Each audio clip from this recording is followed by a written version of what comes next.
The 116th edition of the Roy's Boys podcast starts right now. Carolina basketball family is the strongest there's ever been, there ever will be.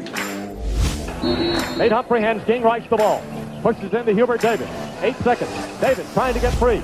Over to Fox. Fox, baseline. Up for the shot. Good! Off the glass! Oklahoma calls timeout, but the game is over! The game is over! Carolina has upset number 1 Oklahoma! And ready on his second attempt. That one is no good! They battle for it. Loose ball. Recovered Marvin. He scores! With 20 seconds left to play, goes back to Michael Jordan. Jumper from out on the left. Good! 63, 62, 13, 12, 11. Georgetown with one timeout. Fred Brown looking. Oh, way to Worthy. Worthy 5. The Tar Heels are going to win the national championship. Carolina with foul. He takes the timeout. They're out of timeout. Technical foul. Technical foul. Brown gets it into Williams. Here comes Williams front court. Williams on the drive. Gets it back out to Head. Long outside shot. Short rebounded. May. It's over. Carolina has won the national championship. And how about them Tar Heels? They are the national champions. The Tar Heels are the national daggum champions. You competed. And that's what it takes to win big-time games. You got to compete. You do it with your brain, and you got to do it with your heart, too. And that's pretty doggone good. From QCBroadcasting.com, this is the Roy's Boys podcast with your host, Josh Marlowe. You got two choices. You can compete your butt off, or you can get up in fetal position and curl up and start crying. I'm not going to freaking do that. We're going to fucking, excuse me. I apologize to everybody. We're going to freaking compete. And that's what we're going to do. And there you just heard from Roy Williams after Carolina completely and utterly melted down in the final minutes against Notre Dame last night up in South Bend, Indiana. 77-76 loss. The 6th straight for Carolina. And Anthony, this is not a fun game right now. It's like Carolina's competing with themselves every game to figure out a new way to find a way to lose. And sure enough, they found another way last night. It was everything, and I know I sound repetitive. The final 4 minutes was everything bad about the season that it's been for the majority of the year. It was bad offense combined with poor defense. Add in some inability to get the most crucial rebounds, and you find a way to lose. Another game that you, for the majority of the second half, had your hand all over it. And I think I'm past the point of feeling sorry for these players. When they blew the first game or the second game, maybe.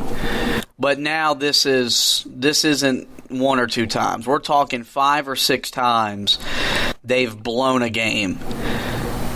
I can't feel sorry for them when they're the ones doing what's causing the losses to mount up, what's causing your head coach to drop an F-bomb in a post-game press conference, what's causing a fan base to not even know how to react to watching this happen over and over and over again. I don't know what I'm supposed to come on here and say at this point, because I'm at a loss for words at how many times they've done it to themselves. Yeah, there's not really much you can say, right? This is just a season from hell, and it's not going to end as soon as we want it to. Only 5 games left, though. That's the only good news. But, yeah, you're right. They did it to themselves again last night, and I talked about it in my analysis article. 2 late turnovers that were live ball turnovers. You had the one with Leaky, and again, make sure that you're hearing what I'm saying right. The live ball turnover, the one where Leaky tried to save the ball when he stepped out of bounds because Cole airballed the 3. That is not a live ball turnover. The play stopped. He was out of bounds. Not blaming that on Leaky. He was the only reason that play even had a chance to still be Carolina's basketball.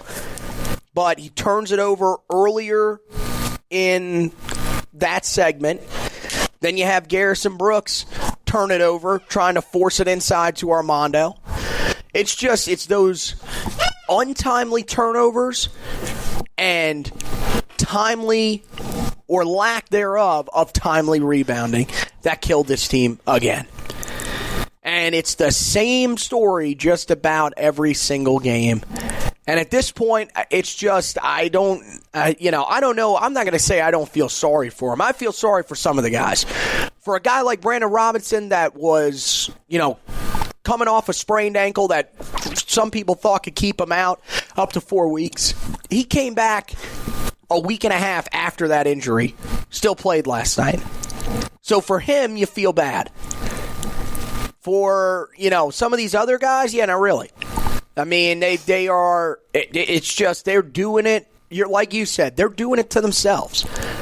And at this point, you've got to be able to find a way to win one of these games. I think luck has something to do with it because at this point, you would have thought that at least one of those guys would have missed the open shot. Well, Intense, last night, how did you pronounce his last name? Lazowski. That's what I thought. You would think that one of these guys would miss. You would think Rex Pfluger doesn't get to the rebound on that shot. But it seems like whenever something like that happens, the opponent is always there to make a play. And I've talked about it on and off throughout the year in games like this. These type of teams that we've played so far this year, in these games that you win and lose close, it seems like the opposing team always makes the important plays when they need to. Not Carolina. That's something we're not used to seeing from Carolina. They don't make winning plays. Important plays is maybe a good word. Winning plays is the right word. They don't play winning basketball when the situation demands you to play winning basketball. Jimmy Dykes made a great comment last night during the broadcast. I'm a big Jimmy Dykes fan. Yeah, we know. You got a poster of him on your wall. I do. Yep. Think about all the time in the world you don't have the ball in your hands. There's a lot of time you're not possessing the ball. What are you doing individually and collectively as a team to give yourself a chance to win? And the problem with this team is that the 4 individuals at that specific time that don't have the ball, they're not doing what they need to do to give themselves a chance to win. And that's the thing. We're so accustomed to seeing a team playing hard, playing smart, and playing together that now that we're not seeing those 3 things that are the foundation of this program, right? We don't know how to handle it. Yeah, we've literally seen, maybe 3 or 4 games all year where they've done all of those things, and the rest of the games, the one thing you've maybe seen consistently outside of a few games is playing hard. Because they're not playing smart, and they're definitely not playing together. And everything that they had to do last night to give themselves a chance to win, they did. They shot the ball from the perimeter well, 8 of 20. You're going to live with that. Right. They were respectable at the foul line, 12 of 14. They controlled the rebounding, 47-31. But yet again, in the final 2 to 3 minutes, we needed to get that defensive rebound, or they should have crashed the offensive glass a little bit harder. Didn't happen. They didn't do it. They turned it over 12 times, but okay, you're going to live with 12 turnovers because that's below their average. They were as good defensively as they've been in the second half, from the beginning of the second half till about the 5-minute mark. They were connected, they were talking, they were running back, they were closing out on shots, and then for whatever reason, it just stops. Right. And you knew Notre Dame was going to have one little push in them because of the importance of the game. Notre Dame is having to play themselves into the NCAA tournament right now. We said it. They lost last night. It's over. Yeah, that was their tournament. They're not in the field. And the problem that happened was once they made the little push, Carolina completely broke down. They folded. They melted down. Do it every game. Roy Williams called multiple timeouts last night. Mm-hmm. You come out of a timeout and you turn the ball over. You come out of a timeout and Cole Anthony jacks up a bad wing three on a step back. With 8 seconds on the shot clock where he could have driven the basket if he would have known. I don't know if he just didn't know how much time was on the clock, which again goes back to being smart. That's on the situation floor. basketball, knowing time and score. Yeah, exactly. I mean, we said it when we were talking on the phone last night after the game. There is no way in hell that was the actual call that was made coming out of that timeout. You go away from Garrison Brooks at a big part of the stretch in the second half where... Did you know when he re-entered the game at like the 6-minute mark, I heard this from Josh Parcell this morning, brought up this point. Entered the game at the 6-minute mark, had 22 points, 7 rebounds. Do you know what he finished the game with? 22 points, 7 rebounds. Did nothing down the stretch. And again, everybody wants to always be hard on Garrison here since Cole Anthony came back. On the offensive end, what the hell is he supposed to do if he's not getting the ball? He's not getting post touches. They do not give him the ball late in games, and I just don't understand it. Because if you go back and look at the games earlier in the year against Miami, granted you weren't in a close game, and against NC State, which you were in a close game, who did the ball go through when you were coming down the stretch and giving yourself a chance to win the game? Garrison Brooks. Put it in his hands, because right now, from everything that we've seen, Cole Anthony is not good enough to win you basketball games. It's really that simple. He's a freshman. He can get better. He may be coming back next year. That's a possibility from what we've heard from his dad, Greg Anthony. Right now, this guy is not good enough to win you basketball games, and that's okay. No, that's fine. That's expected. You need to lean on your other guys. Let Brandon Robinson take a late shot. And last night, let Garrison. I wasn't displeased with Cole Anthony's play. That was probably the best game we've seen him play since he came back, if we're being real. Up until the shot that was an air ball. I thought he was more aggressive driving the lane. He looked a lot better. Roy Williams has initiated a late drag screen at the top of the screen. He's gotten a lot smarter about what to do when he gets in that situation. His jump shot was good last night. I thought he defended a lot better than he defended against Virginia. So it's the lack of IQ, situational basketball, which again, we're so accustomed to seeing Carolina know how to handle a situation, and this team doesn't know how to, other than to literally fold. Notre Dame, Prentice Hub, what a dude. Great name. Great game. 20 points, 7 of 17 from the field, 8 assists.